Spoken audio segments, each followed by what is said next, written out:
వైసీపీకి సుప్రీంకోర్టులో చుక్కెదురైంది. Postal బ్యాలెట్లపై high court ఇచ్చిన తీర్పును అత్యున్నత న్యాయస్థానం సమర్థించింది.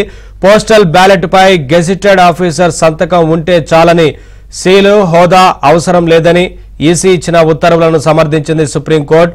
జూన్ 1న హైకోర్టు ఇచ్చిన ఉత్తర్వులను సుప్రీంలో సవాల్ చేసింది వైసీపీ.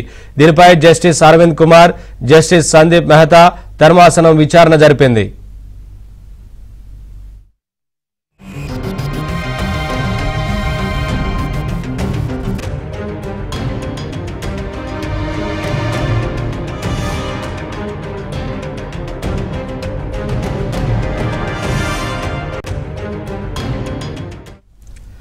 అప్డేట్స్ మా ఢిల్లీ బ్యూరో చీఫ్ కృష్ణ అడిగి తెలుసుకుందాం. కృష్ణ, వైసీపీకి సుప్రీంకోర్టులో చుక్కెదురైనట్లుగా తెలుస్తోంది కదా, ఏంటి వివరాలు?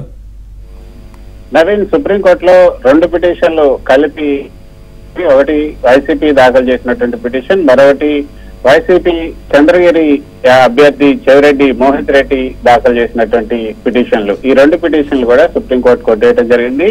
మొదటిది వైసీపీ ఏదైతే పోస్టల్ బ్యాలెట్లపై హైకోర్టు ఇచ్చినటువంటి తీర్పును సవాల్ చేస్తూ సుప్రీంకోర్టులో పిటిషన్ దాఖలు చేసింది. ఆ పిటిషన్ పైన జస్టిస్ అరవింద్ కుమార్, జస్టిస్ సందీప్ మెహతాతో కూడినటువంటి ధర్మాసనం విచారణ జరిపింది.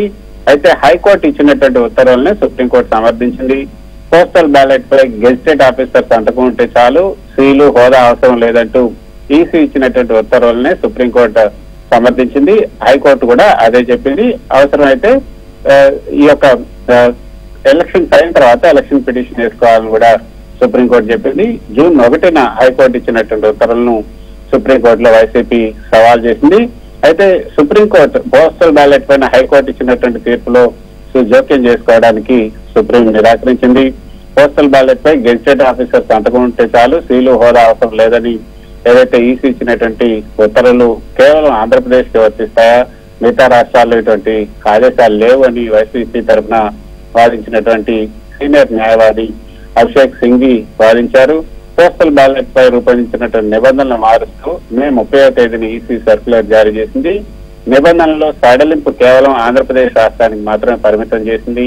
సర్క్యులర్ ప్రకారంగా ఫామ్ 13A పైన అటెస్టింగ్ ఆఫీసర్ సంతకం ఒక్కటే ఉంటే సరిపోతుందని కూడా అందులో పేర్కొన్నారు. అంటే ఆ అధికారి పేరు, హోదా, సీలు కూడా అవసరం లేదు.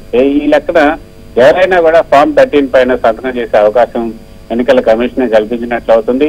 మే 30వ తేదీన ఇచ్చినటువంటి సర్క్యులర్ ప్రకారం కాకుండా ముందు రూపొందించినటువంటి నిబంధనల మేరకే పోస్టల్ బ్యాలెట్లను పరిగణలోకి తీసుకుని ఓట్ల లెక్కింపు జరపాలి అన్నది అభిషేక్ మను సింఘ్వి చేసినటువంటి వాదనలోని ప్రధానమైనటువంటి అంశం.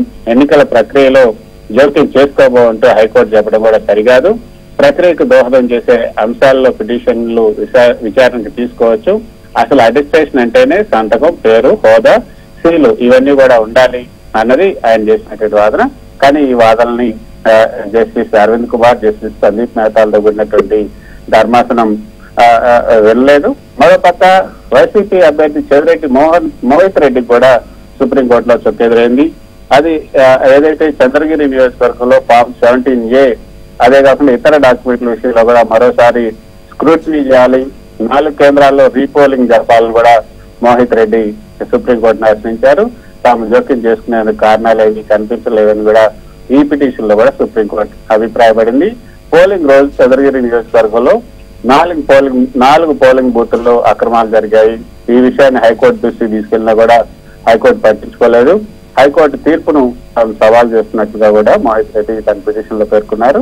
ఈ మోహిత్ రెడ్డి పిటిషన్ కూడా జస్టిస్ అరవింద్ కుమార్, జస్టిస్ సందీప్ మెహతాలతో కూడినటువంటి ధర్మాసనం విచారించి ఇందులో జోక్యం చేసుకోవడానికి నిరాకరించింది. ఇటు వైసీపీ అభ్యర్థి చెవిరెడ్డి మోహిత్ రెడ్డి, సుప్రీంకోర్టు చంద్రగిరి వైసీపీ అభ్యర్థి చెవిరెడ్డి మోహిత్ రెడ్డి పిటిషన్ లో, అదేవిధంగా పోస్టల్ బ్యాలెట్ సంబంధించినటువంటి అంశంలో వైసీపీ పార్టీకి కూడా సుప్రీంకోర్టులో ఈ రోజు చుక్కెదురైంది. Naveen. Right, thank you Krishna.